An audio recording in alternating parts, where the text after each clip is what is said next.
Friends, मेरे YouTube channel RS help में आपका स्वागत है। तो आज हम लोग सीखेंगे भरत शर्मा जी का गाया हुआ गाना कि आंसू ना तो पर होई जाई गवनवा।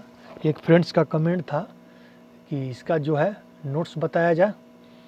तो पहले म्यूजिक के साथ साथ हम लोग थोड़ा सा इसको एंजॉय करेंगे और फिर मैं आप लोग को स्टेप बाय स्टेप बताऊंगा कि इस गाना को कैसे आप लोग बजाइएगा। तो चलिए शुरू करते हैं। गाना जो है यहाँ से आपको चालू करना है, सही है। सारे ग म, सही है। और सोना तो पर होई जाई गवनवा,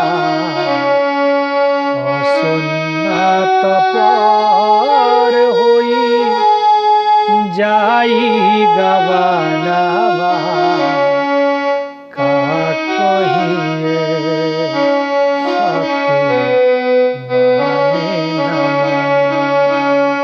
थोड़ा म्यूजिक ले लेते हैं। सोना तो पर होई जाई गवनवा, सोना तो पर होई जाई गवनवा, का करिए सखी माने न माने, का करिए सखी माने न माने। याद ना पड़ेला कहिया लागल हरदी, याद ना पड़ेला कहिया लागल हरदी, चढ़ते फगुना ओला रहे कुछ सर्दी, ये लसा जाना के देखी सपनवा, देखिला सजन के सपनवा, का करिए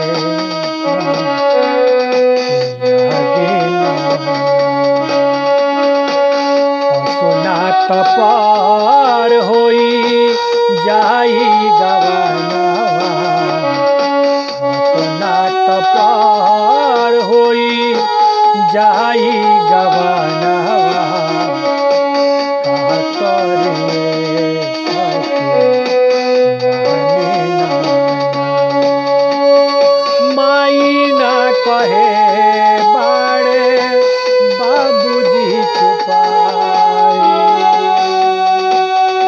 माई ना कहे बाड़े बाबूजी चुपाई, भैया के गरज नइखे गई के आई, धनमा बेदर दिना भेजे न दिनावा, धनमा बेदर दिना भेजे न दिनावा, का करिए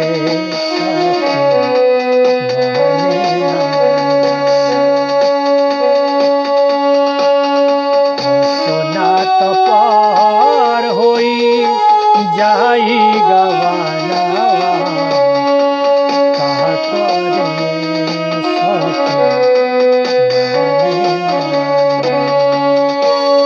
याद ना पड़ेला कहिया लागल हरदी, हो याद ना पड़ेला कहिया लागल हरदी, चढ़ते फगुना ओला रहे कुछ सर्दी,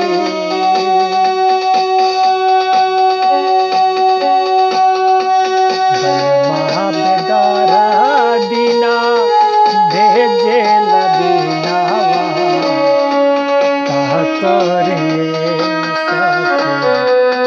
सखी माने न माने। अब स्टॉप करते हैं। अब इसको हम लोग स्टेप बाय स्टेप देखेंगे, एकदम स्लो में आप लोग को बताऊंगा ताकि आप लोग को दूसरा वीडियो देखने की ज़रूरत ना हो और इस गाना को आसानी से आप लोग बजा भी ले और गा भी ले। सही है, शुरू करना है कहाँ, यहाँ से।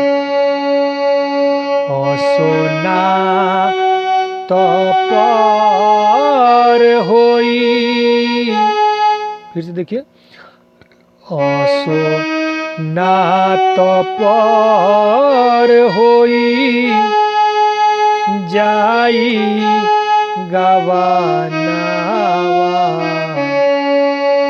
फिर स्लो में देखिए, थोड़ा थोड़ा करके आप लोग बजाइएगा। ओ सोना तो पार होई जाई गवानावा कहा करिए सखी माने ना मानवा। फिर एक बार देखिए। ओ सोना तो पार होई जाई गवानावा कहा करी सखी माने ना मानवा। इसके बाद इसका अंतरा है। याद ना पड़ेला, याद ना पड़ेला कहिया लागल हरदी। फिर एक बार देखिए।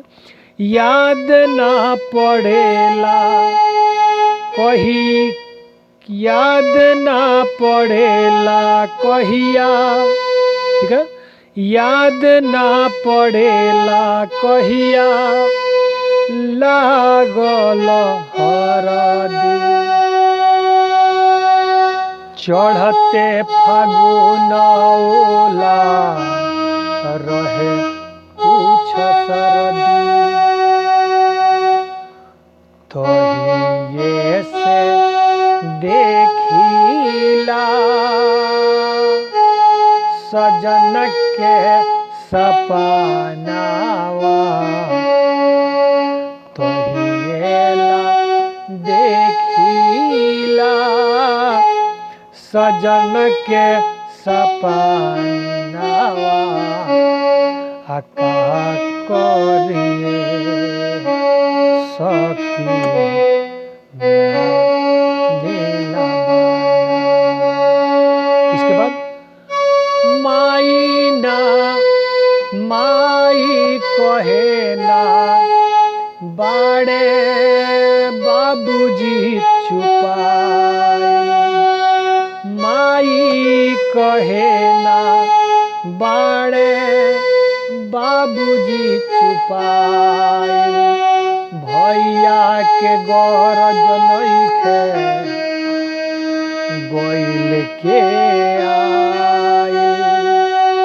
बलमा बेदरा दीना बलमा बेदरा दीना भेजेला दीनावा का करिए सखी मानेला मानवा।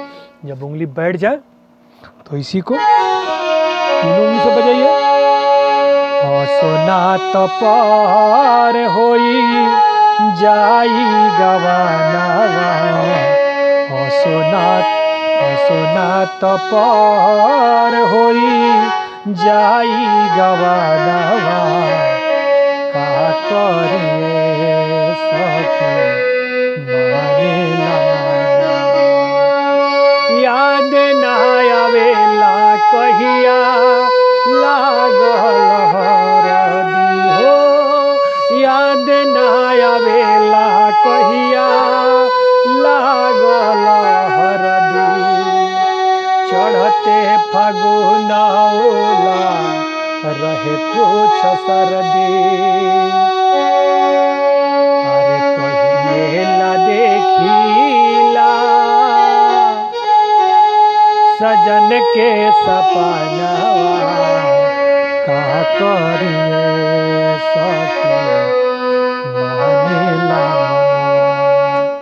तो फ्रेंड्स, ये वीडियो आप लोगों को कैसा लगा? यदि अच्छा लगा तो लाइक कीजिए, सब्सक्राइब कीजिए, और कोई गाना का नोट्स चाहिए तो आप लोग व्हाट्सअप में भी कमेंट कर सकते हैं।